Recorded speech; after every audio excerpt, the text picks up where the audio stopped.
कुछ लोग मुझे कभी कभी पूछते हैं कि आपकी सफलता का रहस्य क्या है, ऐसा मुझे पूछते हैं। मैं हर एक को जवाब नहीं देता हूं।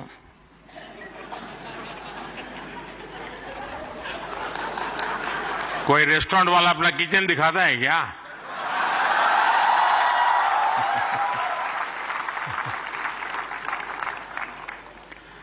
लेकिन आपको मैं बता देता हूं, ईश्वर कृपा है, मैं समय से पहले समय को भांप सकता हूं। Winding diatribe relies on a psychological trick, where when people in power say something, instead of the content of what is said, how it is said gives validity to their words. How power works in this equation, you ask? For example, demonetization as policy could invite questions, but when it comes from the setting of the PM addressing the country, secondary factors, intimidating nature of the office, the fact that it's said in an assured way, give the idea greater validity. This is why a celebrity endorsing a brand makes it more valuable to the consumer. When confronted with direct questions, like on the 2002 Gujarat riots, economic stagnation, or press freedom in India, if anyone ever asks him that, Modi does not answer. Oh my God! तो क्या बोलेंगे sir? नहीं, अब मैं पूछूंगा ऐसा कैसे हुआ। पानी पिला दीजिए, मेरा गला सूख रहा है। Instead, he embarks on a marathon monologue, burying dissent under historical digressions, moral posturing, and self-mythology. It is a form of grand gaslighting, a weaponized form of speech that overwhelms, exhausts, and ultimately manipulates cognition. Through historical, psychological, and cultural analysis, this piece dissects why such rhetoric thrives, how it hijacks attention, and what makes it so devastatingly effective.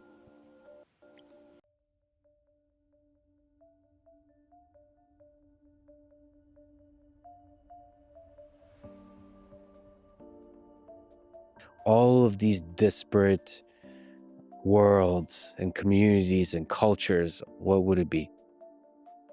Look, The central idea to answer this India question is that India is a cultural identity identity. rather than a political or administrative structure.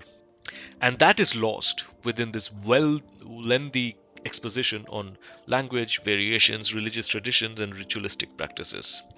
Instead of concisely articulating the core principle, Modiji takes another scenic route, stacking examples that, while interesting, make very limited sense, and very limited is me being polite. For example, the mention of different regional variations of the name Ram. In Gujarat, he's called Rambhai, in Tamil Nadu, Ramachandra, and Maharashtra, Rambhau. It could have been a quick illustration of cultural continuity, but it is unnecessarily extended. Because, I mean, John, Johann, this is not unique. Rather than focusing on a broad, inclusive definition of India, Modi leans heavily into Hindu cultural references. Stories of Lord Ram, Hindu pilgrimage site, Vedic rituals, without acknowledging India's pluralistic traditions.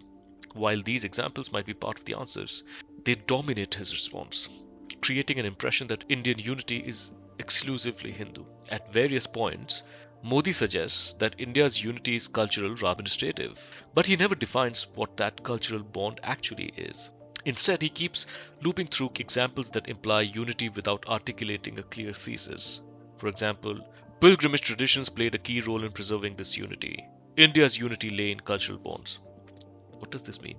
These statements do not explain why these elements unify India, beyond their continued existence.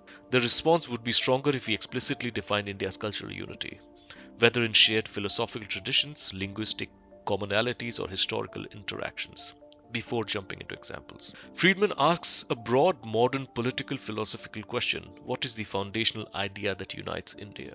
A precise response might mention India's democratic framework, constitutional values, syncretic traditions, or shared historical struggles. Instead, he offers a cultural historical monologue that treats India as an eternal civilization rather than a nation state with evolving principles with time.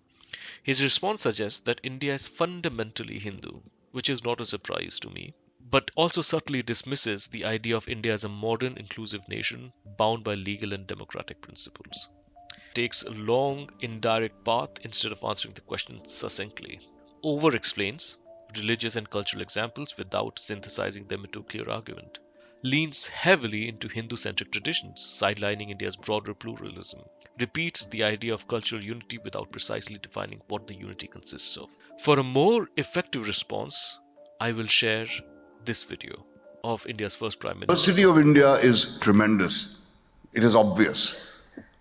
It lies on the surface and anybody can see it. It concerns itself with physical appearances as well as with certain mental habits and traits. There is little in common to outward seeming between the Pathan of the northwest and the Tamil of the south, of the far south. Their racial stocks are not the same, though there may be some common strands running through them. They differ in face and figure, food and clothing, and of course, language. In the northwestern frontier province, there is the breadth of Central Asia, and many accustomed there, as in Kashmir, reminds one of the countries on the other side of the Himalayas.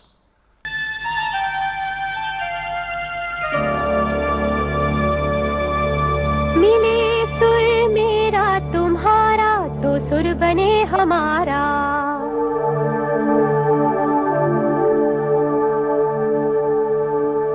मुंहिंजो सुर तुंहिंजे सां प्यारा मिले जॾहिं गीत असां जो मधुर तरानो बणे तॾहिं सुर का दरिया बहके सागर में मिले बदला दा रूप लखे बरसन होले होले The Pathan and the Tamil are two extreme examples. The others lie somewhere in between. All of them have their distinctive features. All of them have still more the distinguishing mark of India. It is fascinating to find how the Bengalis, the Marathas, the Gujaratis, the Tamils, the Andhras, the Oriyas, the Assamese, the Kannadigas, the Malayalis, the Sindhis, the Punjabis, the Pathans, the Kashmiris, the Rajputs, and the great central bloc comprising the Hindustani-speaking people have retained their particular characteristics for hundreds of years, have still more or less the same virtues and failings of which old tradition or record tells us, and yet have been throughout these ages distinctively Indian with the same national heritage and the same set of moral and mental qualities. There was something living and dynamic about this heritage which showed itself in ways of living and a philosophical attitude to life and its problems. Ancient India, like ancient China, was a world in itself, a culture and a civilization which gave shape to all things. Foreign influences poured in and often influenced that culture and were absorbed. Disruptive tendencies gave rise immediately to an attempt to find a synthesis. Some kind of a dream of unity has occupied the mind of India since the dawn of civilization. And this unity was not conceived as something imposed from outside, a standardization of externals or even of beliefs. It was something deeper, and within its fold, the widest tolerance of belief and custom was practiced, and every variety acknowledged and even encouraged.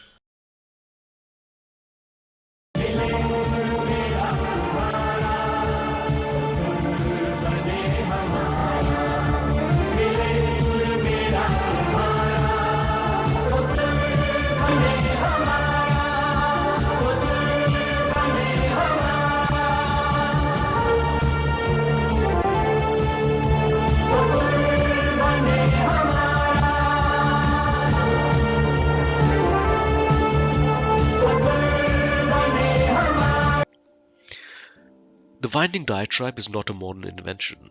Victor Klemperer, in the language of the Third Reich, observed how Nazi rhetoric relied on a torrent of empty phrases, a narcotic repetition of slogans, and an avoidance of concrete statements. The listener, bombarded with words, eventually surrenders critical thought to the sheer rhythm of the speech. In the Soviet Union, Stalin's speeches were interminable ideological sermons, evoking Marxist dogma rather than responding to immediate crisis. Mussolini cloaked failure in Roman imperial nostalgia. In each case, verbosity served a purpose, illusion of depth. The audience, fatigued by parsing the speech, abandons any scrutiny. The original question is lost in the fog of historical and ideological asides. Modi's response to questions about the 2002 Gujarat riot exemplifies this. Rather than address culpability, he delivers a historical panorama of communal violence in India, his administrative burdens, and Gujarat's progress under him. By the end, the original question is buried beneath an avalanche of digressions, leaving listeners with emotional resonance but no clarity. This art is not accidental.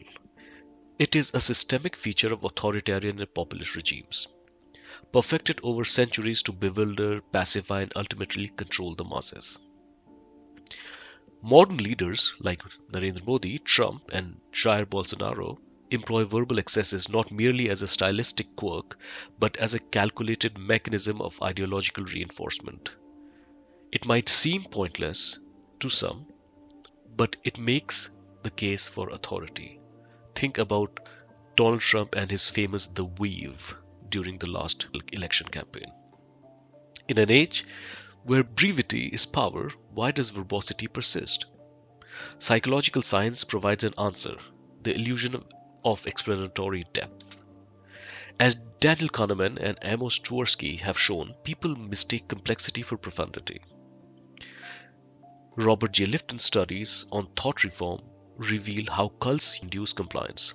The longer and more circuitous the speech, the harder the listener struggles, mistaking effort for enlightenment.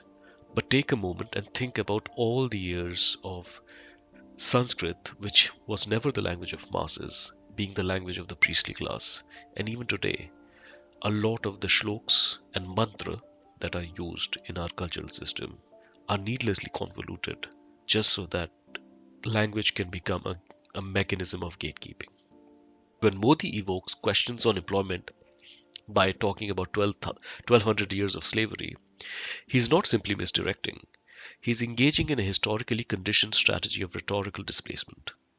Hindutva ideology is not concerned with material governance but with symbolic victories. Hence, rhetorical grandiosity serves as governance by other means.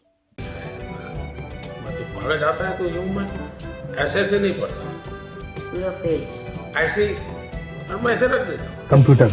Computer, internet, information technology, और फिर तो उसमें मन इतना लग गया कि कभी रात को देर तक मैं इंटरनेट पे खोया रहता हूँ, बहुत सी सारी दुनिया की चीजों पर।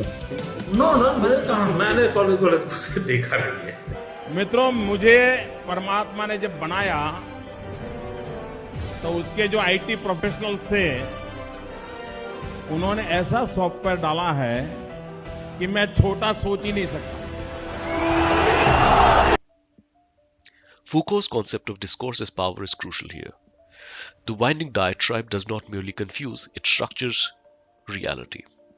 When Modi speaks, he's not just delivering a speech, he's defining the terms by which the public understands political and social crises. Byung-Chul Han, in The Disappearance of Rituals, argues that modern authoritarianism thrives not through overt repression, but through aesthetic and rhetorical seduction. मैंने बुराइयों को निकट से देखा है,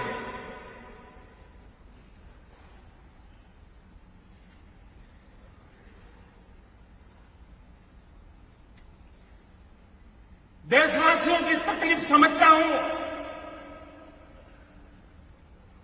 उनकी मुसीबत समझता हूं, लेकिन ये कष्ट सिर्फ 50 दिन के लिए है। 50 दिन के बाद हम सफाई में सफल हो गए, और एक बार सफाई हो जाती है ना, तो छोटा मोटा मच्छर भी नहीं आता है मेरे ख्याल में, छोटा मोटा मच्छर भी।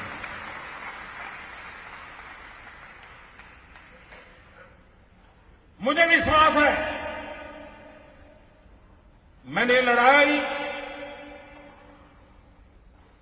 ईमानदार लोगों के भरोसे शुरू की है। पूरा भरोसा।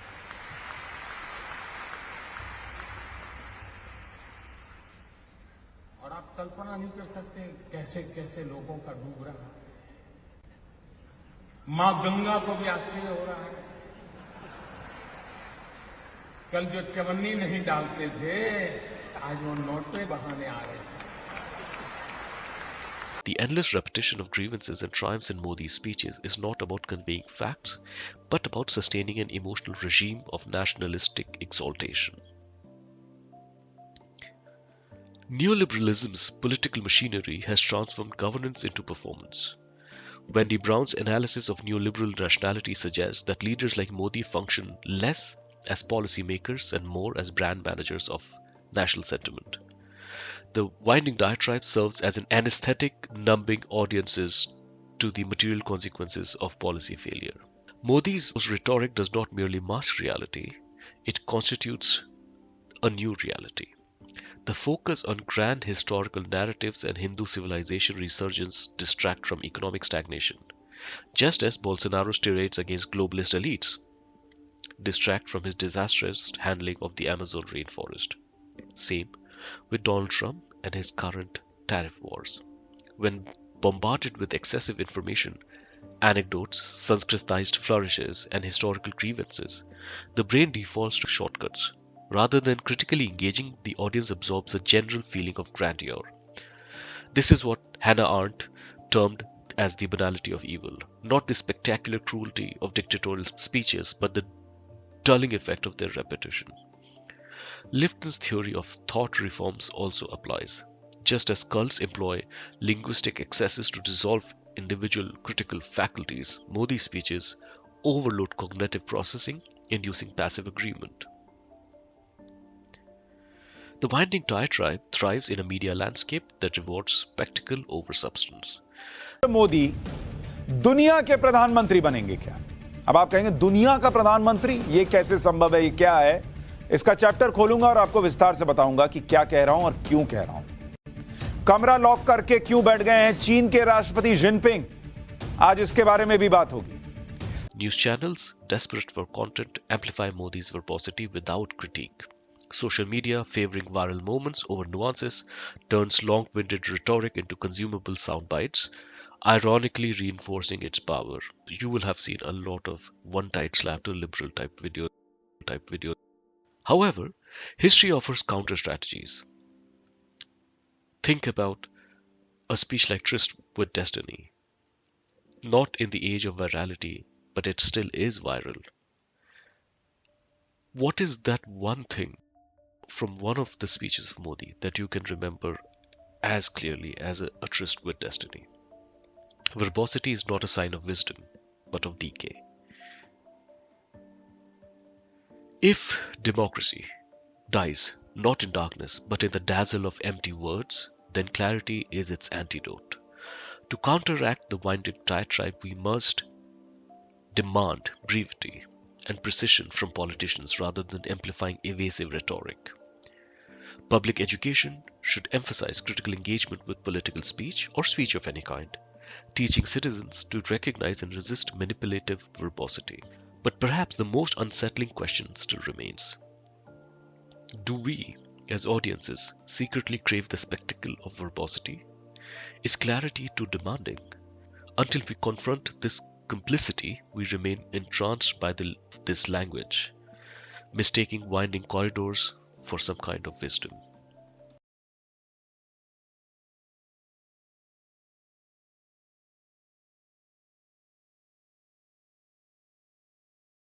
Dawn of history, India started on her unending quest, and trackless centuries are filled with her striving and the grandeur of her success and her failures.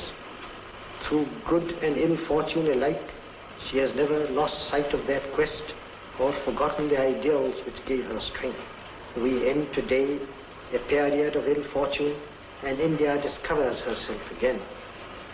Before the birth of freedom, we have endured all the pains of labor, and our hearts are heavy with the memory of this sorrow. Some of these pains continue even now. Nevertheless, the past is over, and it is the future that beckons to us now. That future is not one of ease or resting, but of incessant striving, so that we may fulfill the pledges we have so often taken and the one we shall take today. The service of India means the service of the millions who suffer. It means the ending of poverty and ignorance and disease and inequality of opportunity. The ambition of the greatest man of our generation has been to wipe every tear from every eye. That may be beyond us, but as long as there are tears and suffering, so long our work will not be over. And so we have to labor and to work hard to give reality to our dreams. Those dreams are for India, but they are also for the world, for all the nations and peoples are too closely knit together today for any one of them to imagine that it can live apart. Peace has been said to be indivisible, so is freedom, so is prosperity now, and so is disaster in this one world that can no longer be split into isolated fragments. To the people of India, whose representatives we are, we make an appeal to join us with faith and confidence in this great adventure. This is no time for petty and destructive criticism, no time